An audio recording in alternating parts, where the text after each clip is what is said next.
Das Messi-Syndrom betrifft viel mehr Menschen, als wir erstmal denken. Und du kennst es vermutlich erstmal nur aus dem Trash-TV. Deshalb begleiten wir heute wieder Michael vom Messi-Hilfe-Team bei seiner Arbeit und besuchen eine Frau, die hier seit Jahren inmitten von Müll lebt. Sprechen mit einer Frau, die als Angehörige in einem Messi-Haushalt leidet. Und weil viele es sich von euch gewünscht haben, besuchen wir ein Jahr später nochmal Peter und schauen, ob er seine Krankheit besiegt hat.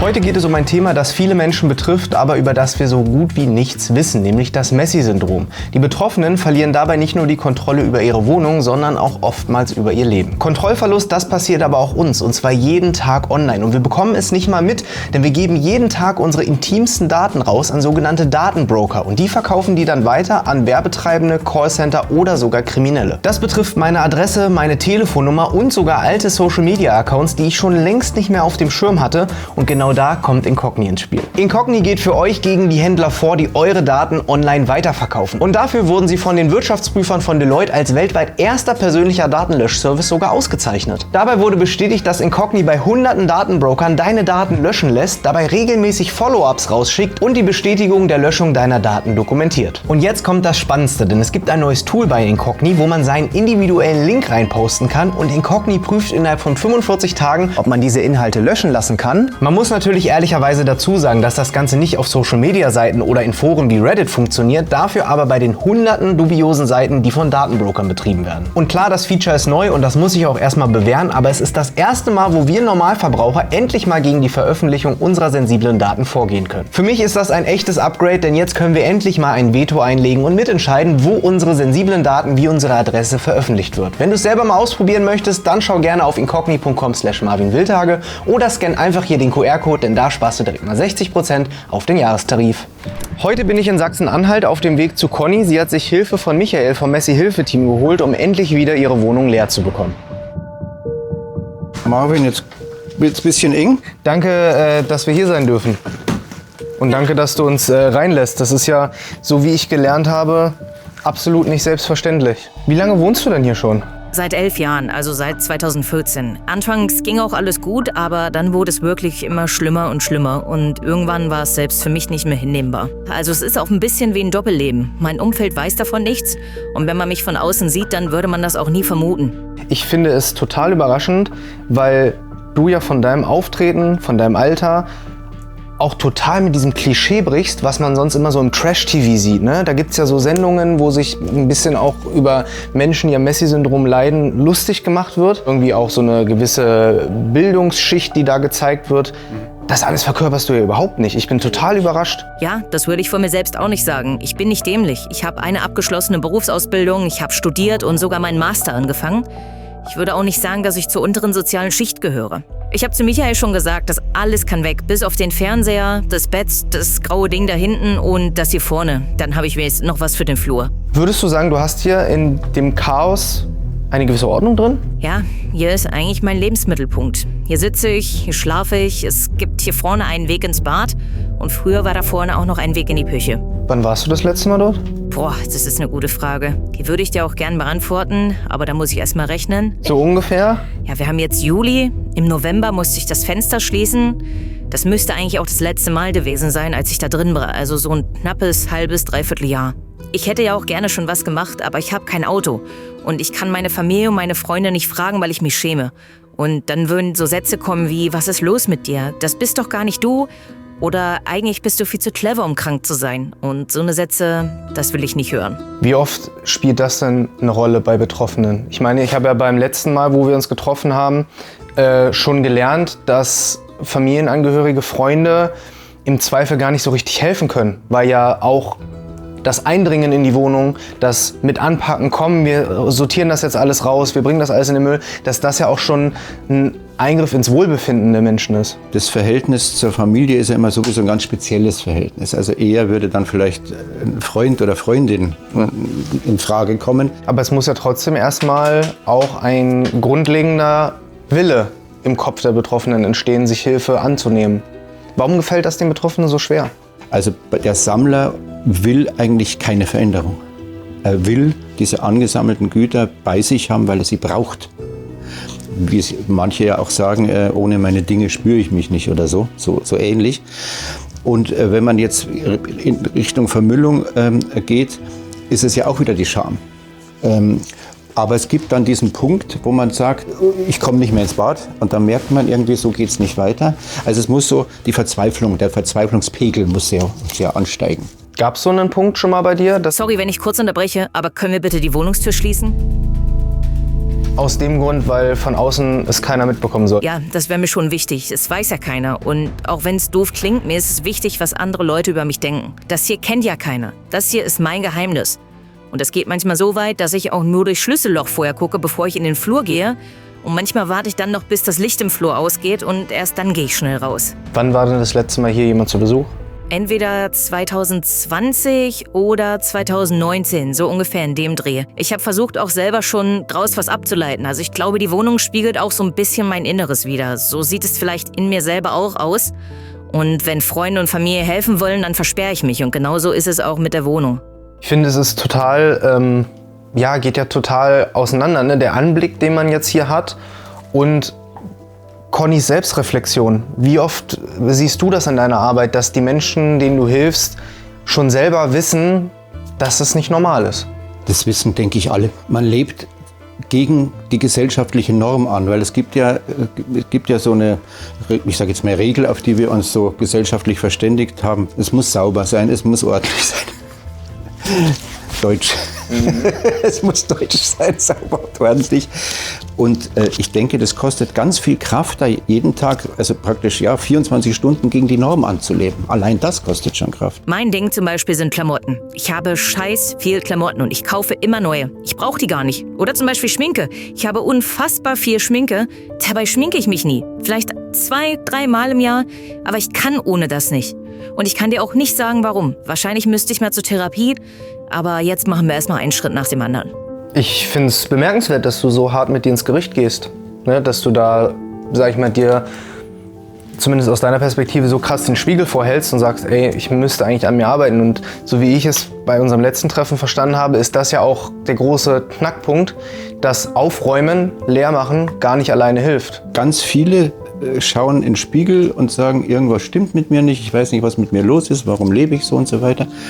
Und die Diagnose wäre wirklich der erste Schritt. Und wir stellen das ja häufig fest, dass Menschen, wenn sie eine Diagnose haben, sind das in der Regel mehrere Punkte, die da benannt werden. Depression, ADS, ADHS, Autismus, Prokrastination, also Aufschieberitis und was es da alles gibt. Wenn es so ist, dass jemand den Schritt, ist ja auch, gehört ja Mut dazu auch, ne? Zu sagen, ich gehe jetzt zum Psychiater oder ich mache einen Termin, dass die Menschen, wenn sie eine Diagnose haben, sich sogar freuen und sagen, Mensch, endlich weiß ich, was mit mir los ist. Warum ich das und das und das mache. Conny, hattest du schon mal dich um einen Therapieplatz bemüht, oder ist das so eine Sache, die du auch vor dir hergeschoben hast? Das habe ich definitiv vor mir hergeschoben. Ich habe leider ein Kindheitstrauma, über das ich jetzt nicht weiter reden möchte, aber damit habe ich auch allein geschafft, klarzukommen. Ich habe mich quasi selber therapiert. Und vielleicht habe ich das in dieser Situation auch gedacht, dass ich das hier allein hinbekomme. Ich habe auch mal Statistiken gelesen, zwischen 1,5 bis 3 Millionen Betroffene, die Dunkelziffer vielleicht sogar noch höher. So viele Therapieplätze gibt es ja gar nicht. So viele Therapieplätze gibt es nicht. Und viele Betroffene mögen auch gar nicht Therapie machen, weil sie Angst haben.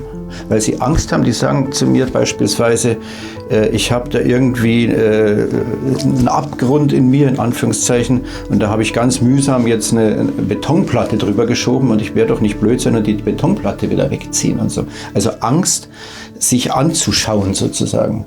Das, was mir am meisten aufgefallen ist, ist, dass Conny ein total unscheinbarer Mensch ist. Wenn sie mir so auf der Straße begegnen würde, in der Bahn oder wenn ich mit ihr gemeinsam arbeiten würde, würde ich nie im Leben denken, dass sie in so einer Wohnung lebt. Und das zeigt auch nochmal das, was ich bei Peter damals gemerkt habe, dass man es den Menschen gar nicht ansehen kann, dass man denen nicht hinter den Kopf gucken kann und dass das Messi-Syndrom wahrscheinlich in viel mehr Wohnungen schlummert, als wir denken. Wir sind in Süddeutschland, denn wir wurden eingeladen von Betty. Bei ihr ist das Besondere, dass sie mit ihrer Krankheit nicht alleine ist, denn sie lebt gemeinsam mit ihrem Mann und ihrer 20-jährigen Tochter gemeinsam in einer Messi-Wohnung, und da bin ich doch mal sehr gespannt, wie sich dieses Verhältnis auf die Beziehung auswirkt.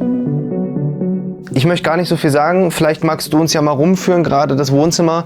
Das sticht ja schon sehr ins Auge. Ich gehe einfach mal durch. Hier ist ja im Vergleich zu anderen Wohnungen wirklich sehr gutes Durchkommen. Man kann sich frei bewegen und wirklich mal richtig eine Pirouette schlagen. Ne? Also das ist ja schon was ganz anderes. Das hier ist das Reich meines Mannes. Hier sieht man auch, dass er Sammler ist und dass das hier quasi sein Lebensmittelpunkt ist.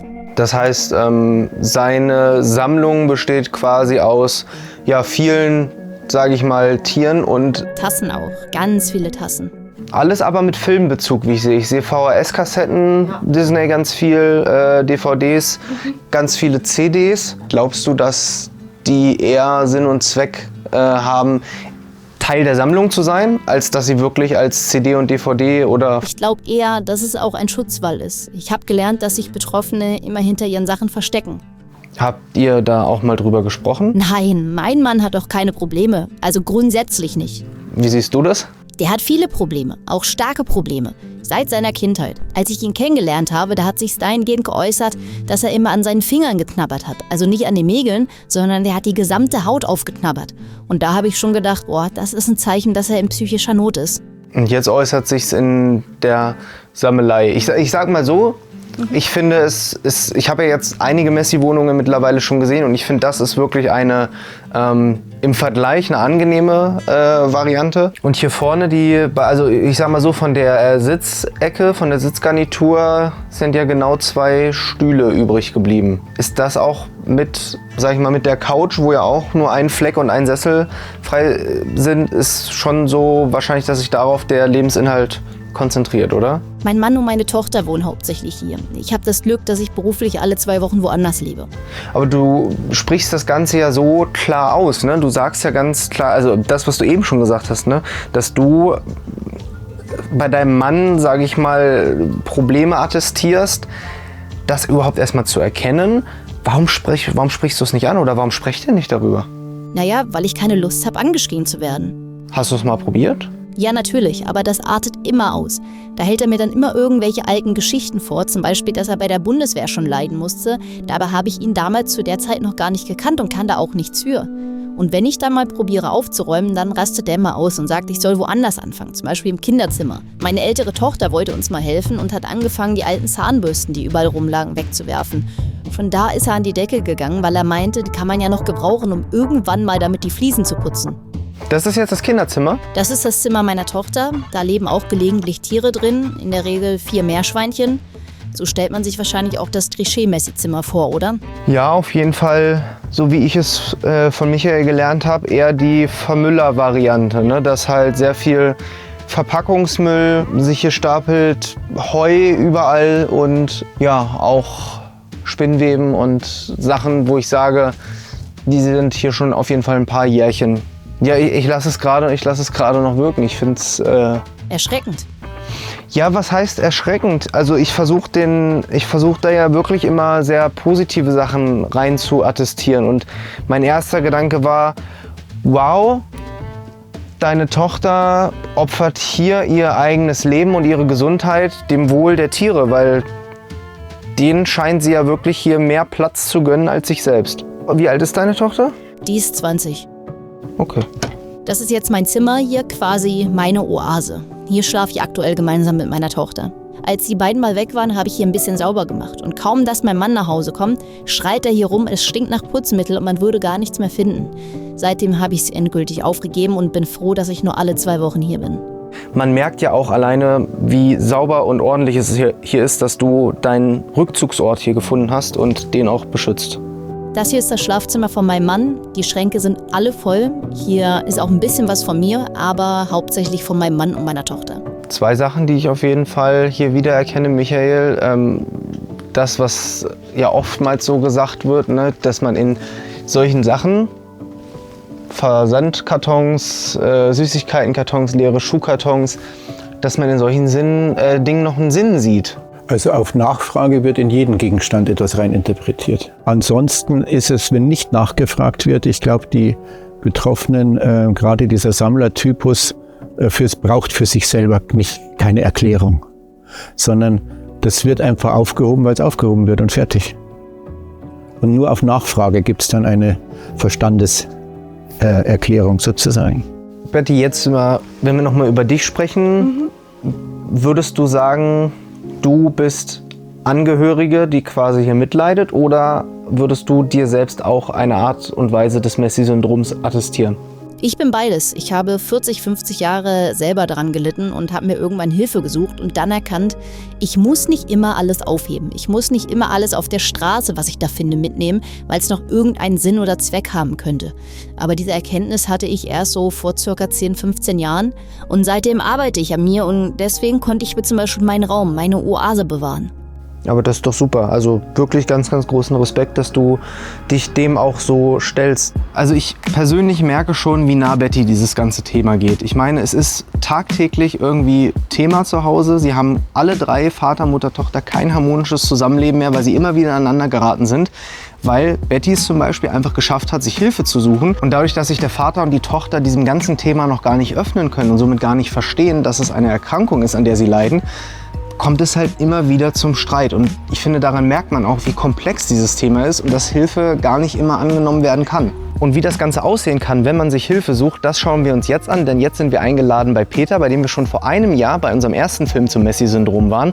Damals lebte er ja wirklich in Bergen voller Bierflaschen und Bierkästen. Danach hat er gemeinsam mit Michael vom Messi-Hilfe-Team seine Wohnung leergeräumt und ich bin mal sehr gespannt, was jetzt noch davon übrig geblieben ist. Peter, alleine, dass ich hier heute stehen kann, ohne Klimpern, das ist ja wirklich der helle Wahnsinn. Also allein, dass du in dieses Zimmer reinkommst, ist schon der Wahnsinn. Wie ist es dir, seitdem wir uns vor ungefähr einem Jahr gesehen haben, wie ist es dir seitdem ergangen? Insgesamt gut. Also das Ergebnis heute bin ich eigentlich relativ zufrieden damit. Klar, es ist immer noch was zu tun. Ich kann hier jeden Tag natürlich, wie jeder andere auch, putzen. Es waren auch wieder Wochen dazwischen, wo es ein bisschen mehr sich angehäuft hat, wo wieder nichts passiert ist. Aber ich schaffe es immer weiter und immer öfter, mir Listen zu machen und entsprechend den Status immer besser werden zu lassen. Da war ja ein ganz entscheidender Punkt, auch damals dein Blick, den du im Bad mir zugeworfen hast, dieses Entsetzen oder diese Ungläubigkeit, wie kann man so leben, wie kann man das nicht sehen, das, was ich erkannt habe da und was mir echt einen Schub gegeben hat auch und wo ich gesagt habe, jetzt muss und ich möchte den Marvin wieder einladen können und ich möchte ihn dann was anderes präsentieren und ich würde mich freuen, wenn du jedes Jahr einmal kommst und irgendwann können wir dann hier vom Boden essen. Ich würde es mir wünschen. Peter, du hast eben auch schon erzählt, dass es im Zuge des letzten Jahres mal immer so Up and Downs gab. Inwiefern würdest du vielleicht sagen, dass diese Phasen auch so ein bisschen, ja, ich sag's einfach mal ganz offen, deine mentale Gesundheit vielleicht widerspiegeln, weil ich weiß ja selber auch von dir, dass das auch immer alles an dir genagt hat, ne? Der Zustand, dass du da eigentlich raus wolltest. Natürlich spiegelt es den Zustand insgesamt wieder, wie es einem in der Arbeit geht, wie es einem sonst geht. Ich kann es nicht sagen. Ich kann nicht sagen, woran es liegt, wenn ich dann wieder eine Woche lang nichts schaffe. Ich merke, dass es nötig ist, einfach die Routinen reinzubringen. Man muss lernen, dass ich es nicht für die mache, die kommen, sondern dass ich es für mich mache, weil ich mich ja dann wohler fühle. Was ich jetzt auch erst merke, dass ich mich viel zufriedener fühle, wenn ich weiß, ich habe hier eine Liste mit 10 Punkten, von denen habe ich jetzt 7 geschafft. Und jetzt, das sind lauter Punkte, die dauern eine Viertelstunde, 20 Minuten, wenn überhaupt. Vielen Dank, dass wir heute nochmal bei dir sein durften. Vielen Dank, dass du uns richtig, wirklich ehrlich und offen hier empfangen hast und gesagt hast, wie es aktuell bei dir aussieht und vor allem, dass es nicht alles beschönt wurde, ne? Dass du ehrlich bist und sagst, ey, ich hatte trotzdem irgendwo auch mal wieder Downphasen, wo es hier schlimm aussah, aber jetzt habe ich so alles grundlegend im Griff und ich drücke dir die Daumen, dass es so bleibt. Mindestens. Mindestens. Also das sollte doch bitte noch ein bisschen besser werden. Ich finde, man sieht richtig, dass Peter eine Entwicklung hinter sich hat. Nicht nur anhand seiner Wohnung, sondern auch mental hat er richtige Fortschritte gemacht. Und das finde ich super, denn so können wir auch zeigen, dass es sich lohnt, Hilfe anzunehmen. Und wenn ihr mehr über das Thema Messi-Syndrom erfahren wollt, dann schaut gerne mal in der Infobox vorbei. Dort findet ihr nämlich den YouTube-Kanal vom Messi-Hilfe-Team von Michael. Der wird da regelmäßig YouTube-Videos hochladen. Und lasst doch da gerne mal ein Abo und liebe Grüße da. Und dann sehen wir uns schon bald wieder. Bis dahin, macht's gut. Tschüss.